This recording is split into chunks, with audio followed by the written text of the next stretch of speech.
안녕하십니까. 에듀진의 신동우 편집장입니다. 오늘도 김찬 교수님 나와주셔서 감사합니다. 예, 반갑습니다. 네. 이번 시간에는요, 우리 학부모님들이 굉장히 많이 걱정하고 생각하고, 또 관심 있는 분야일 텐데, 그럼 진로는 무엇에 의해서 결정됩니까? 야, 그걸 단답형으로 대답할 수는 없을 것 같고요. 네. 질문을 그렇게 주셔가지고요. 네. 진로는 성적에 의해서 결정될 수도 있고요. 처음에는. 뭐 그럴 수 있죠. 예, 그 다음에 우리 부모님의 경제 사정에 따라서 전혀 다른 길을 갈 수도 있고요. 배우자를 어떻게 만나느냐에 따라서 전혀 다를 수도 있고요. 인생을 얘기하자는 얘기도 결국은 인생 얘기입니다. 진로 얘기는. 근데 이게 중요한 건요. 이렇게 인생 얘기를 하면 학부모님들이 싫어한다고요. 그러니까 이게 이제 진학이 아니고 어떻게 하면 얘가 행복할 거냐. 그거에 대해서 다 관심이 있어 합니다. 네, 그 얘기를 이제 해야 되는데, 네. 저는 가치 체계라고 생각을 합니다. 진로는 가치 체계를 따른다. 그럴 때 행복해진다. 그럼 교수님이 생각하는 가치 체계는 무엇을 말합니까? 가치 체계라는 단어는 굉장히 어려운 단어입니다. 네. 이거 쓰는 사람 별로 없고요. 영어로는 밸류 시스템이라고 있습니다.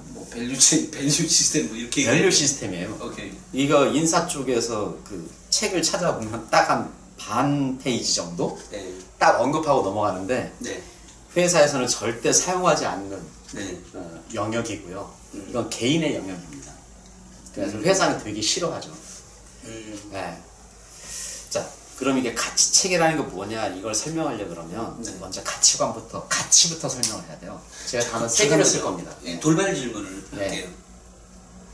진로와 직업은 다르죠? 진로와 직업은 다르죠. 진로를 잘 가기 위한 수단으로 직업이 있는 거죠.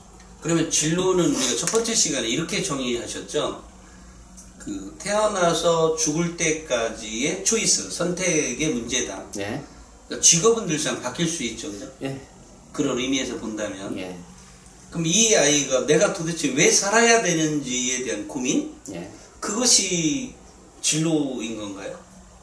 그렇죠. 어떻게 살 거냐에 대한 것이 진로죠.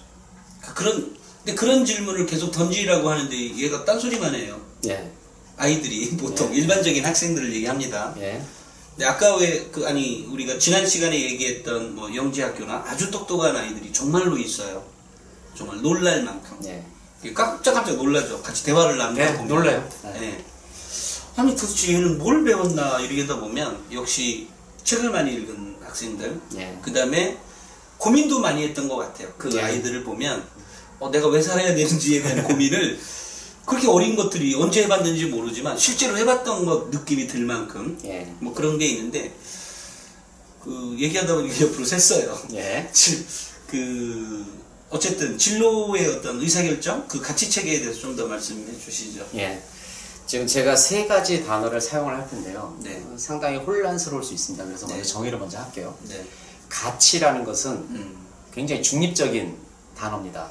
예를 들어서 돈이라고 한다면 가치가 돈이 이거 가치가 있는지 없는지는 각자에 따라서 다르죠. 그 다음에 여행 예를 들면 이런 것들도 가치가 있는지 없는지는 각자에 따라 다르다. 그러면 가치라는 건 뭐냐, 우리가 아는 그런 가치예요. 밸류가 있다 없다, 값어치가 있다 없다, 그런 거 할 때 가치인데 모든 것들은 다 가치가 있는 거예요, 사실은. 오케이. 그렇죠. 그러니까 이럴 때 쓰는 게 가치고, 가치관은 이 가치들에 대한 판단 기준입니다. 개인적인 판단 기준. 그러니까 나는 돈이 많이 필요하다, 나는 돈이 적게 필요하다, 나는 돈이 필요 없다. 이게 가치관이라는 거죠. 오케이. 그러니까 가치를 바라보는 관점. 이게 이제 가치관이죠. 그렇죠. 어떤 사람은 돈이 더 중요하다고 생각할 수도 있고, 어떤 사람은 건강이 더 중요할 수도 있고요. 그런데 문제라기보다는 이제 사람 그러면 의사결정을 할 때 어떻게 하느냐. 특히 진로에 있어서는 결국 이 가치관들이 한계가 아니라는 거죠. 가치관들이 한계가 아니고 여러 개가 모여서 혼재된 상태에서 의사결정을 하게 되는 거죠. 거기 이제 부모님의 가치관이 개입될 수도 있고요. 네. 사회적 가치관이 개입될 수도 있고, 그 개인의 가치관, 그 아이의 경험에 의한 가치관이 네. 어쨌든 간에 어떤 방법으로든 만들어진 형성된 네. 그 가치관들의 종합에 의해서 네. 어떤 의사결정을 내리는 거죠. 네. 그거에 따라 진로가 달라지겠죠. 네. 그러면 이제 가치 체계라는 건 뭐냐? 이 가치관들이 위계 질서가 있다라는 겁니다. 어느 순간에 돈과 건강이 대립하면 분명히 어느 시점에는 돈이 중요할 수도 있고 건강이 중요할 수도 있다라는 거예요. 공감의 느낌 좋아요. 두 개가 양립할 수는 없어요. 등가는 아니에요. 뭐 어쨌든 초이스를 하겠죠. 네, 초이스를 해야 돼요. 그러면은 저는 이제 10개를 고르라고 하는데 대개의 경우에 진로에서 이제 그 가야 될 길을 가기 위해서는 수단으로 직업이라는 거를 선택해야 된다 그랬잖아요. 네. 그러니까 직업 선택에 굉장히 관심이 많을 거예요. 결국 진로 중에서도 네. 가장 큰 것은 직업일 겁니다. 그러나 직업을 선택하는 기준은 이 가치 체계다. 그래서 저는 가치 체계를 10개를 뽑아가지고 이걸 우선순위를 매기라고 해요. 그럼 1번부터 10번까지 나오게 되겠죠. 저는요, 그 10개가 뭔지를 아는 것부터가 필요할 것 같아요. 혹시 학생들이요, 네. 가르치면서 혹시 기억나는 몇 가지를 좀 더 소개해 줘 볼래요? 돈, 건강, 좋아요. 또? 여기서 이제 전제해야 될 게, 이 가치를 표현하는 방법이 문장이어야 된다고 저는 생각을 해요. 명사형은 아니에요. 문장이어야 돼요. 혹시 어떤 거죠? 예를 들면 이런 거죠. 나는 건강해야 한다. 이런 거예요. 건강은 가치예요, 그냥. 건강해야 한다는 가치관이죠. 건강하지 않을 수도 있어? 아니, 지금 건강한 젊은이들은 건강이 관심이 없어요. 쥐가 건강하니까 일단. 건강하니까 그 무가치 이 사람들한테. 그러니까 고려대생이 아니에요. 근데 나이 든 사람한테 전부 다 건강이 이제 위로 올라오는 거죠. 나는 건강해야 한다. 그런 것들이 가치관이라는 거죠. 그 다음에 또 하나는 나는 돈을 적게 벌어도 좋다. 뭐 이런 거예요. 나는 출근 시간과 퇴근 시간이 명확해야 된다. 맞아요. 요즘은 뭐 저녁 있는 저녁 그다음 육아휴직을 할 수 있어야 한다. 이런 것들이에요. 직업 선택 기준이. 오케이. 그런 가치관 문장으로 완성이 되는 가치관들이 있어야 한다. 우선순위가 있다는 거죠. 이거 학생들에게 써먹어봐도 괜찮을 것 같은데요? 이건 뭐 수천 명한테 지금 하고 있고 계속 뭐 제가 17년 동안 써온 일입니다. 그래요? 네. 그렇게 해서 10개를 우선순위를 정해놓는 어쨌든 자기 생각 범위 안에 있는 거를 쓸 거니까 그래서 우선순위를 어떤 학생은 나는 돈을 많이 벌어야 된다가 1번일지도 모르고 두 번째는 나는 뭐 결혼을 잘해야 된다가 할 수도 있고 어쨌든 이렇게 있을 거란 말이에요. 그런 가치관 10개를 우선순위를 1번부터 10번까지 쭉 적었어. 그러니까 인생이 어떻게 하면 행복해질까? 라고 질문을 던져면 거기에 관련된 가치관들이 쭉 나오겠죠. 질문을 그럼 질문 던지는 요령을 가르쳐 주셨어야죠. 그 인생을 뭐라고요? 어떻게 하면 행복해 할까? 어떻게 행복해 할까를 너 써봐라. 그러니까 인생이 행복하려면 어떤 조건들을 만족시켜야 되겠니? 라는 거죠. 이렇게. 오케이, 좋아요. 그러면은 이거를 쓰려고 하면 학생들 아마 막혀가지고 하루 종일 기분이 나쁠 거예요. 왜? 생각을 못 하네요.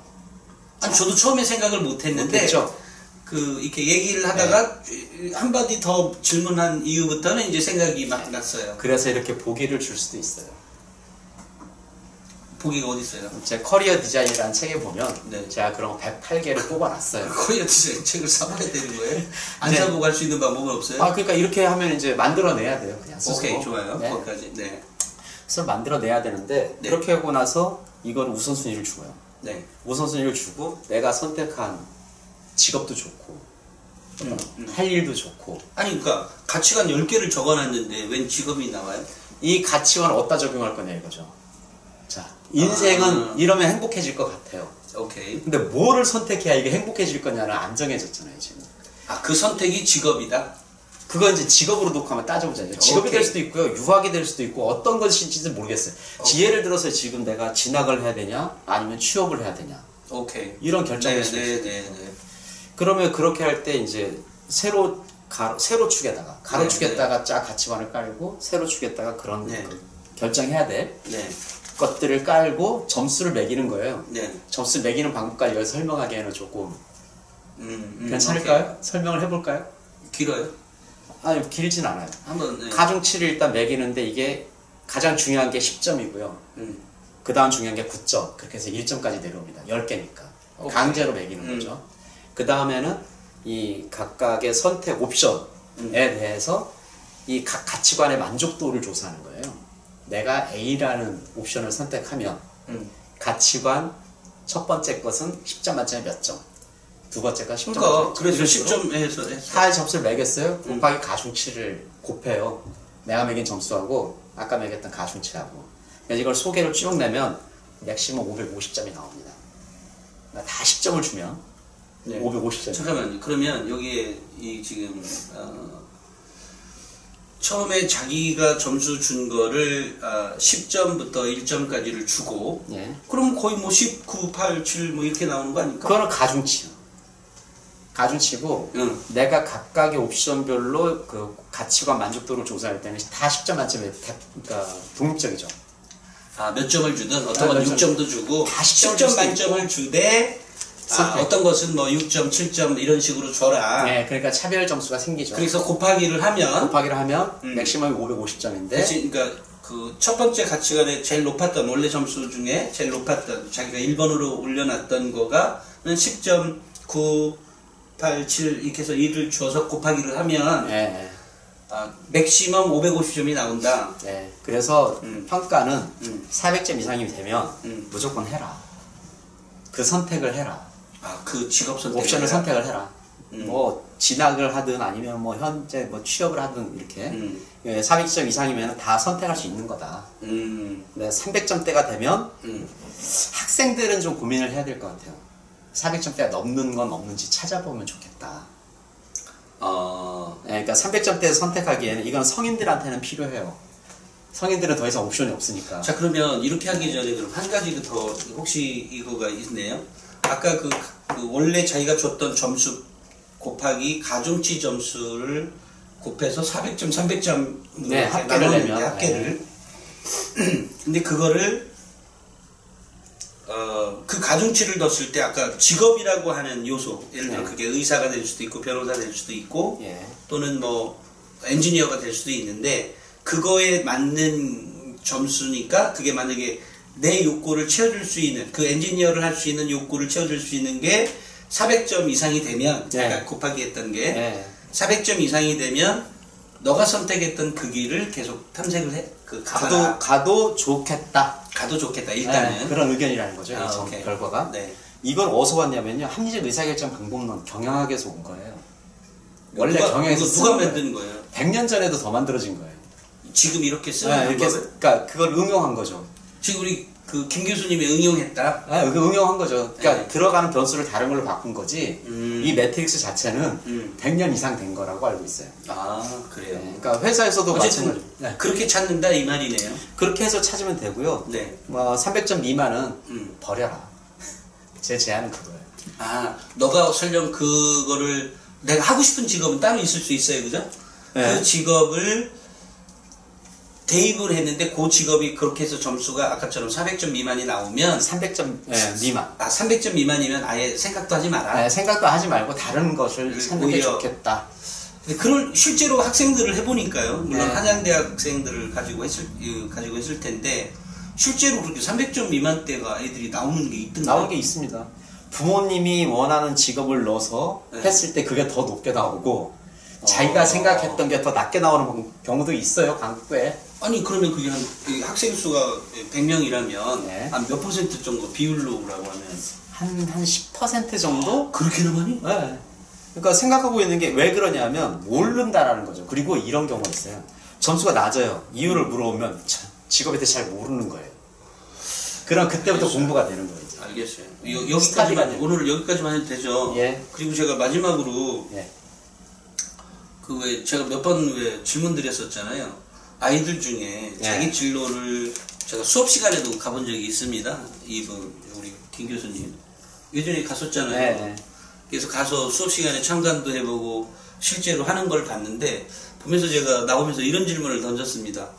학생부 종합전형으로 들어온 애들과 논술 전형으로 들어온 애들과 또는 수능 정시로 들어온 아이들의 차이를 좀 관찰 좀 해달라라고 했는데 그 이후로 관찰을 좀 하셨어요? 일단 그들이 구분돼서 제 반에 들어올지는 않죠. 팻말을 안 들고 꼬리표가 없기 때문에 그렇죠. 할 수 없는데 학교에서는 분석을 해요. 물론 알고 있어요. 학교 분석은 아는데 우리 교수님 분석을 알고 싶은 거예요, 전. 근데 그게 정확하게 비례한다라고 보기에는 어려울 것 같아요.